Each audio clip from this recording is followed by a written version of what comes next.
If you are. Good evening and welcome to the Transition Talks Tuesdays with Wisconsin's Youth Health Transition Initiative. This is the fall/winter 2025 edition. And this fall, we have been going through and we've been asking people the question, how does their organization support youth and their families who are moving into adulthood? I am so excited because today we get to hear from an organization that I've worked with a lot over the last few years, along with a person that I've worked with over a lot, who is a Mhm. colleague and a friend. And so we're going to welcome in Pam Jensen, who's with the Wisconsin Transition Improvement Grant. The Transition Improvement Grant, also known as TIG, one of the best things that I just love it, is designed to strengthen the transition process in our Wisconsin schools to increase high school graduation rates, decrease dropout rates, improve the quality of post-secondary transition plans, develop strong career, college, community readiness among our students with disabilities through positive post-school outcomes. And we have worked together for a number of years. So Pam, thank you so very much for being here, for sharing with us about what the Transition Improvement Grant does. So I'm just going to turn it over to you to tell us how you all support youth moving into adulthood and their families that are supporting them. All right. Thank you so much, Tim. Yes, Tim and I have worked together for years and it's been a pleasure. So I'm happy to present today and excited to share some more information with all of you. So my name is Pam Jensen and I am the Technical Assistance Program Coordinator for the Transition Improvement Grant. And like Tim said, we're also known as TIG. So I really appreciate you taking time to be here today. A little bit about TIG is we are a discretionary grant through the Department of Public Instruction, and we are designed to strengthen the transition process in our Wisconsin schools with that goal to increase high school graduation. We want to decrease dropout rates and while improving the transition process with the end goal of being positive post-school outcomes for students within their careers, their further education, and within their communities. So the TIG has several resources and strategies that we implement into transition practices, as well as connections we make with transition partners such as Tim to assist students and their families with that smooth transition process from high school into adulthood. Some objectives we have for today for this training is to have you all understand the framework of the transition um, planning and support process that TIG offers, to recognize the importance of family engagement and legal decision maker roles, and then also explore tools to support transition planning. Before we talk about all of that, I just really wanted you to have an understanding of TIG. So, TIG has three main areas of work that all support educators working with students with IEPs, as well as the students and their families who help them plan for that life after high school. So, technical assistance, part of our work, provides universal and targeted supports. So, that would be things like our tools, our resources, trainings, professional development, consultation, anything to support universally or the whole state. Where I&I, or Implementation and Improvement Group, they provide more support to school teams needing more focused support to improve graduation rates, reduce dropout rates, and then also strengthen transition planning. So they're working more individually with school districts versus the whole state. And then we have evaluation that looks at how well our statewide work is supporting educators to support students and their families in the transition process. So the main role of TIG is to help educators and transition partners understand how to work alongside students and their families so that everyone has the support that they need throughout that transition process. Much of our work focuses around the post-secondary transition plan, and the post-secondary transition plan is also known as the PTP, and it's where transition planning really begins by the time a student turns age 14 or before, if it's appropriate, they can start that plan. The PTP is a part of a student's IEP process, and it becomes especially important once they are in middle school and high school.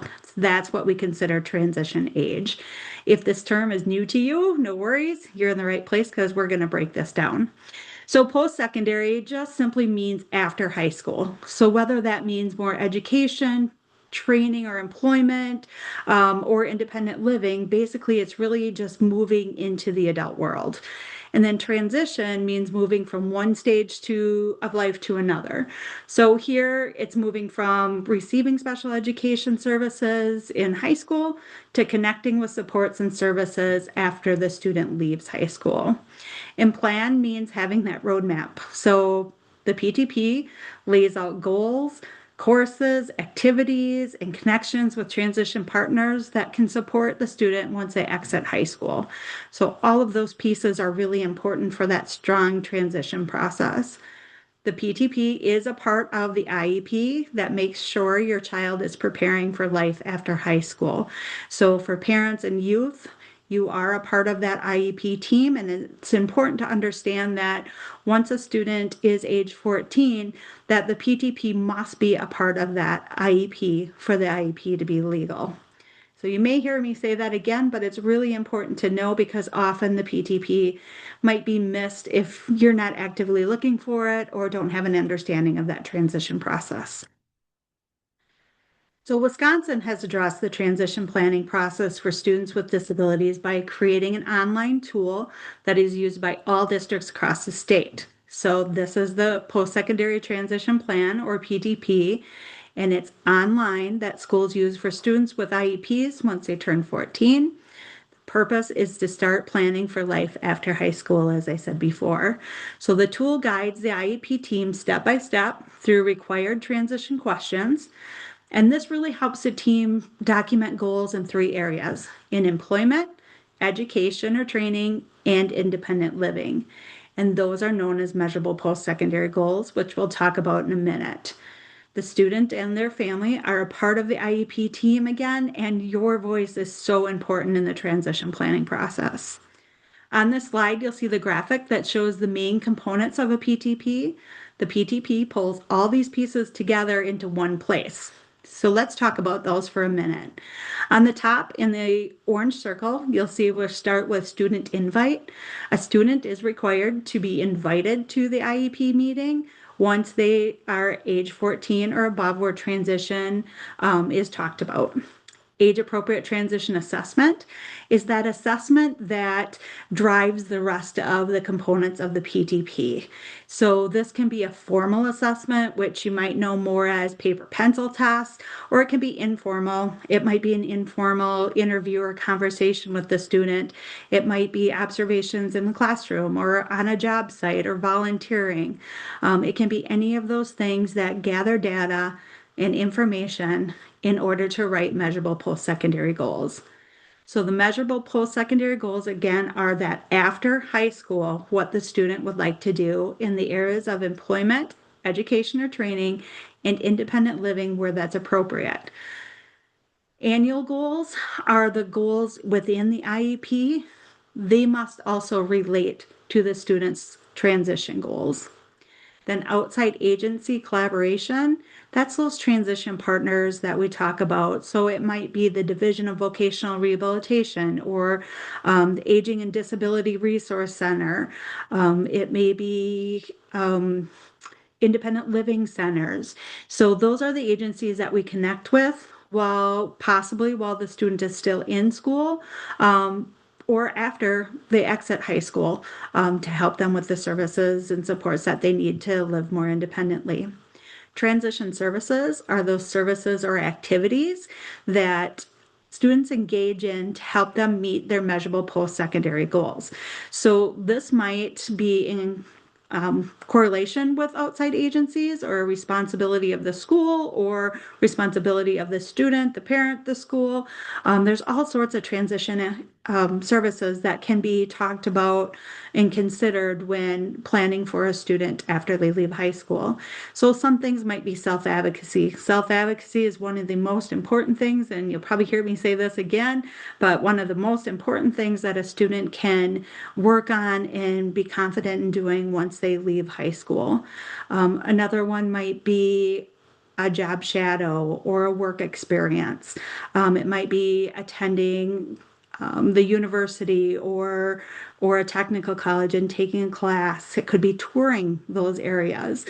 So transition services is really a wide variety of things that students are working on while they're still in school to meet that measurable post-secondary goal.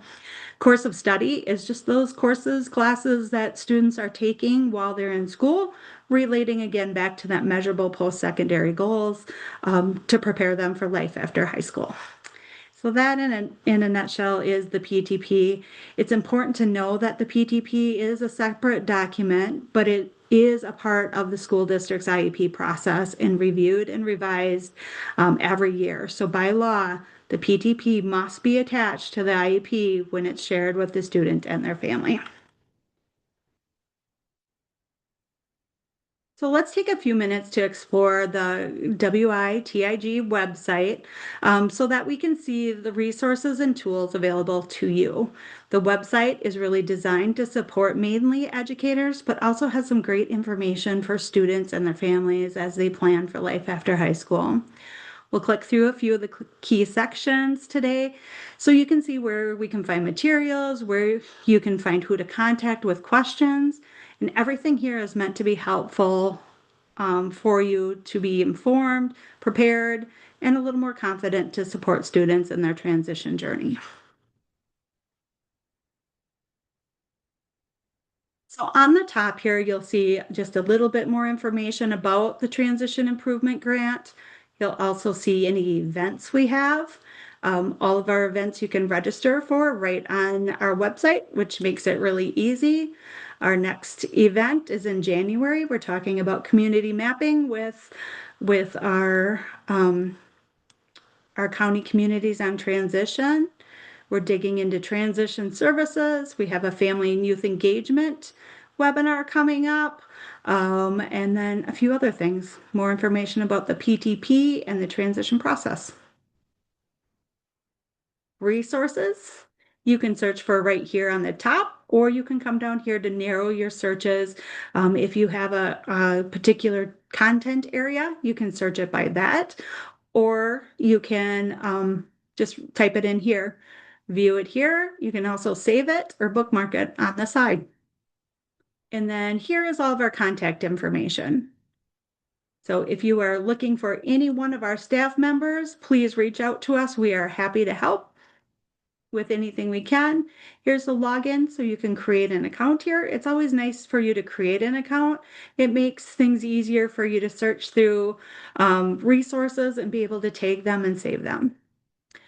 Our main content falls in here. And so we have all of these tabs across the top. We have graduation for all, which talks more about those state performance plans of indicator 1, 2. And then also we have a graduation rate improvement plan, and we talk about culturally and responsive, linguistically and responsive practices. Transition planning is our biggest area, and this is some of the information that I shared just briefly today, but you can find more about Indicator 13 and transition in general. That's going to give you more the legal side of transition planning. We have more about our PTP, age-appropriate transition assessments, transition services, programming beyond 18. Oftentimes there are a lot of questions when a student is between that age of 18 and 21 of what might those programs look like. And so this guidance really gives a lot of great information to help guide you through those decisions. Summary of performance is what is a document that is created once a student is getting ready to exit high school. Competitive integrated employment talks more about employment opportunities and the WIOA law. We also have information here about culturally and linguistically responsive practices in transition, and then supporting justice-involved youth with disabilities. Post-school outcomes is our indicator 14, and our role with this is to provide the indicator 14 survey. So 1 year after students graduate from high school or exit high school, we work with educators and St. Norbert's to conduct surveys for the students that are 1 year out of school so that we can find out a little bit more about what they're doing. Educators can learn a little bit more about how their students are doing. And it's kind of that educational experience, but also gives families and youth time to ask questions then, too. Questions maybe you didn't think about while the student was still in school. And then special education incentive grant funding is funding for schools that participate in the Indicator 14 survey. Self-advocacy is my favorite thing to talk about because I know how much self-advocacy can help a student in their journey through transition. Being able to ask for accommodations, um, and be able to talk about their disability when it's appropriate or when they feel it's a time that they should share that information to get the supports and services they need is so important.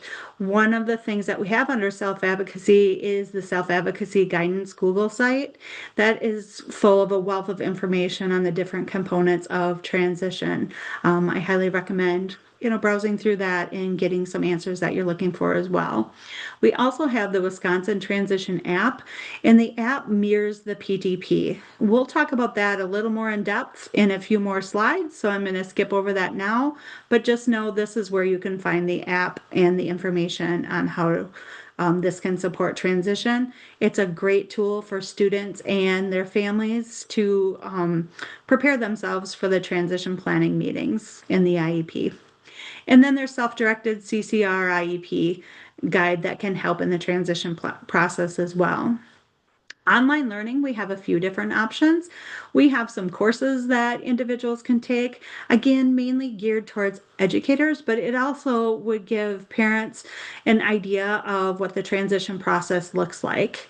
We have technical assistance, which again is more educator related, and that's more about the PTP problem solving if there's issues behind the scenes. And then we also have our on-demand learning. So when we record any presentations that we provide, we put that under our on-demand learning, and that also provides then recordings as well as information that would go along with that recording of the session that we had. Transition Partners is a great way to find different resources as well. We have transition partners, either local or national partners, that we go to that provide us support for our transition planning and our professional development, any information that we share. Our county communities on transition, I'm just going to open this one up because this is important for families and youth as well, because oftentimes our county communities on transition don't have the voice of youth and families, and we really would benefit from that. So if you have any interest at all, please reach out and I will connect you with your county community on transition. But a county community on transition is really that group of transition partners who have made a commitment to collaborate around identifying barriers, celebrations, things that they really want to focus on to help youth and families in the transition process. So you can see where youth and family voices would be really important there. But if you look here, you'll see our entire state and all of the different CCOTs that we have around the state. So for an example, if we click on Rock, it will tell you who the facilitators are and what their mission is. So you can also simply just click on one of these names and email them and let them know you would like to be a part of the local CCOT. If there isn't a name here and it says vacant, unfortunately that CCOT is not up and running at this point. TIG is working to help CCOTs for all of our CCOTs to be up and running. And then transition partners, the last one is the YCOT. The YCOT is made up of local and state representatives around the state that work on transition as a part of their job. So for example, Tim and I are on that group. We are also always looking for parents and families and youth to join this as well. So please reach out if you are interested in being either a core team or business team member, and I can share more about that too if you are interested. So that is the TIG website, and I'm just going to jump back over to our PowerPoint and finish up with the rest of our information. So there is a ton of research related to positive post-school outcomes for students and their families when family is involved throughout middle school and high school. As you can see, um, students have higher grades, test scores, graduation rates. They're attending school more often. They're more motivated to complete school. There's lower suspension rates, and there's decreased use of drug, alcohol, and violence. And then when families are involved with school and their student in middle and high school, we see better transitions from middle school to high school and then high school to adult life. We also see them maintaining their quality of work. They have realistic plans for their future. They're more apt to go on to higher education, so into a technical school, a certificate program, a university, and they seek out that post-secondary education. So we often are really involved when students are in elementary school, but not always as involved in middle and high school. So this really shows the importance of us making sure that we stay involved through the whole education process and beyond. So now that we've looked at resources and tools and we talked about the benefits of being involved in your student's IEP, PTP, where transition is discussed, let's talk a little bit about the role of parents or a legal decision maker in the transition planning process that can help the student. This information comes from the Transition Action Guide, and we also call that the TAG. So first, your, help your student to explore their interest and think about what they want their adult life to look like. Ask simple questions. It could be as simple as what jobs or activities do you enjoy, or what would you like to do after high school? Where would you like to live? Where would you like to go to school? These conversations can really help shape meaningful goals. Be prepared to give consent for agencies or people who can help the student reach these goals, especially if the student cannot give consent themselves. So, if you are a legal decision maker, and the student is not an or the student is not an adult, it's really important that you stay involved. And this might include agreeing to sharing information or allowing transition partners to provide services to the student. Also, learn who the local agencies and supports are. For example, the Division of Vocational Rehabilitation or ADRC, the Aging and Disability Resource Center. If you help if your student needs help, assist them with inviting these people to planning meetings like the IEP team meeting. If they're at the table, then everybody can be talking about the same plan. And then, in short, talk with your student about their interests. Be ready to provide consent when needed and help bring the right people into the transition planning process conversations. Your involvement really helps make that IEP team more useful and connects the student to their future goals. As a parent or legal decision maker, your participation is really, really important. So during the meeting, feel comfortable asking questions if something is unclear. We're used to talking this language. And so if you need more information, please ask questions. The IEP team is there to support you and the student. This is also your opportunity to share your thoughts and be a part of the conversation about your students' preferences, their interests, their needs, and their strengths. Your perspective, it really helps shape a plan that truly fits your student. You can also help your student talk about their goals for life after high school and whether these goals involve work, education, daily living, or community involvement. Your support helps them express what they want for their future. And most importantly, encourage your student to take an active role in the meeting. Even if it's a small contribution, it builds confidence and helps them develop those self-advocacy skills, which are really important for adult life. So even if it's introducing themselves or talking about their measurable post-secondary goals or whatever they want to do after high school, just ask them to be involved, give them the skills and the abilities to be able to do so. Together, your engagement and your students' participation help ensure that that IEP PTP truly reflects who they are and what they want to do next. Families play a powerful role in encouraging their students to take the steps needed to move towards their future and building that self advocacy. So, this could be helping them explore careers, practicing daily living skills at home, completing school assignments that are tied to their goals, or participating in work or community experiences. Students living in communities and being involved in their community after school really gives that sense of accomplishment and self advocacy as well. Parents often see strengths and needs that schools may not, and that information is really helpful. So make sure again that you're speaking up.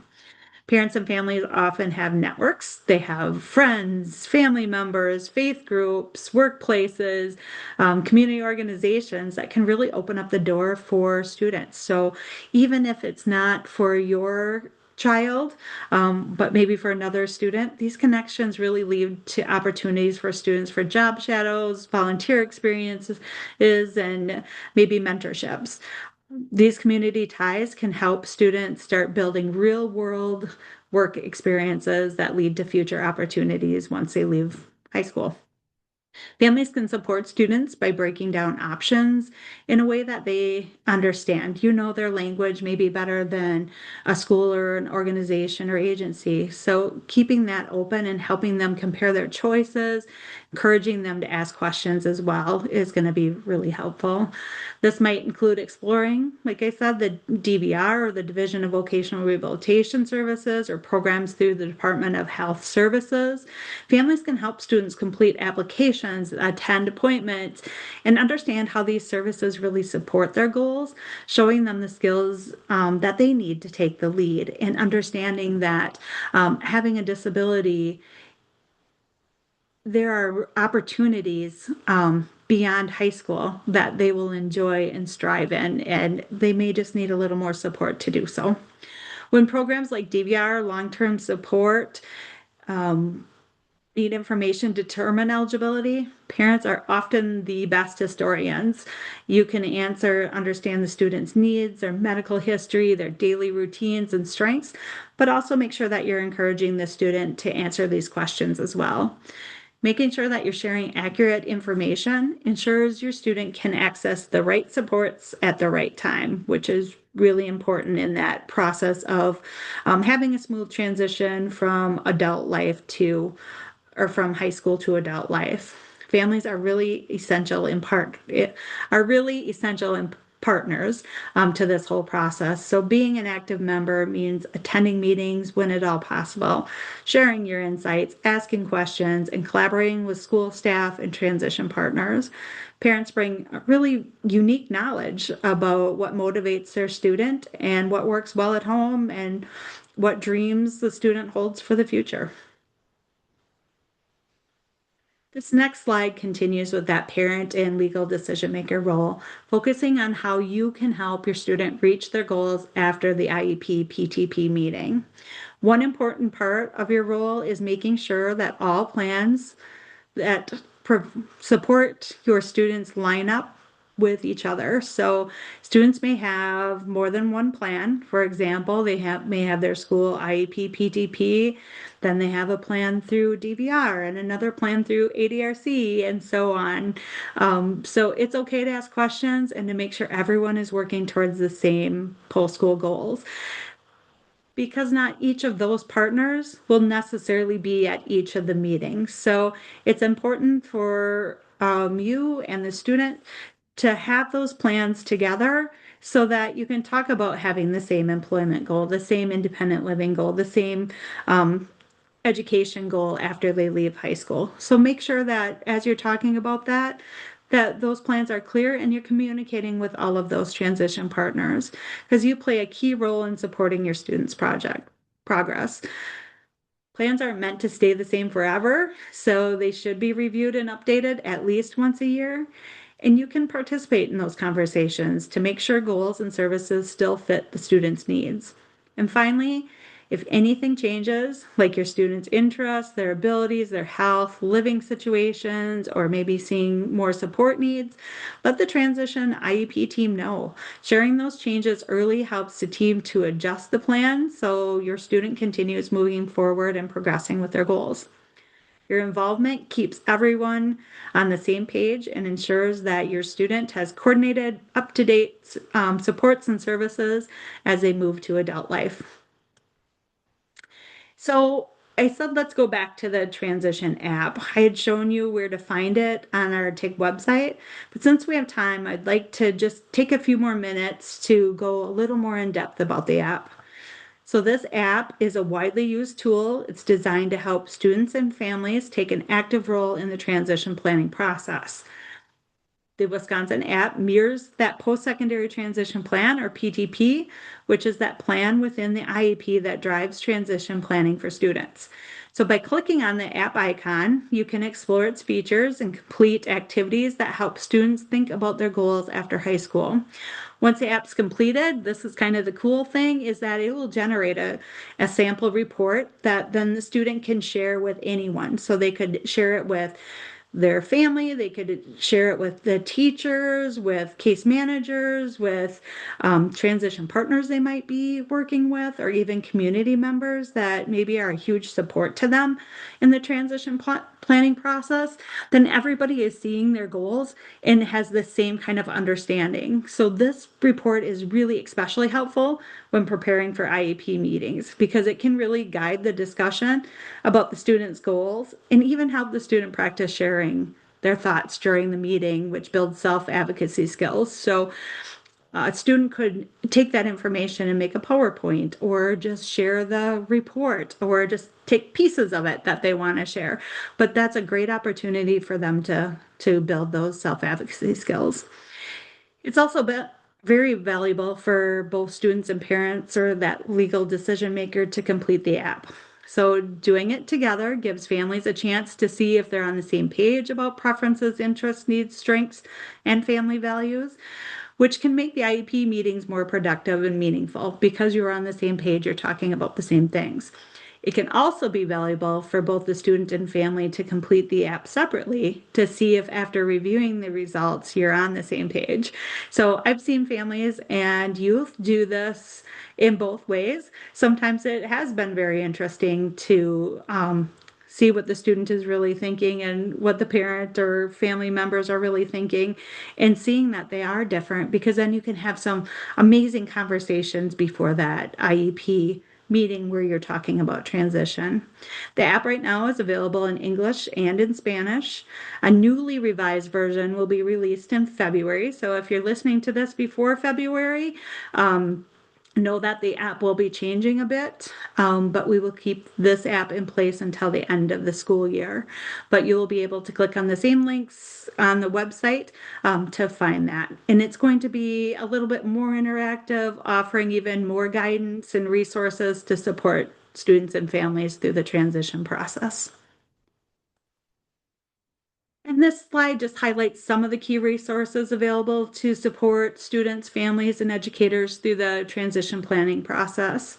So we encourage you to explore these resources at your own pace and use ones that best fit you and your students' needs. Having access to these tools can help you feel a little more confident and prepared to support your students' transition to adult life. One thing I would like you to think about is to think about the transition process from school to adult life. What information or resources would be most helpful to you and your student? And then what are the best ways that we can share that information with you? A part of our grant work is to make sure that all transition partners, which include family and youth, have the resources and the information they need at the right time. So we would love to hear from you.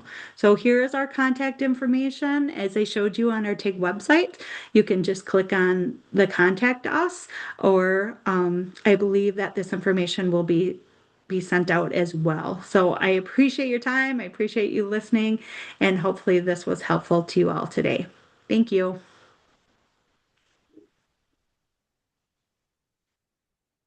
Thank you so much, Pam. Appreciate you taking the time to go over this information with us. You know, my heart beats faster whenever I hear, self-advocacy, family engagement. Those are things we talk about so much in healthcare transition and in other areas of transition. is that importance of listening to everybody involved, and especially those people that are impacted the most, the Mhm. students and their families.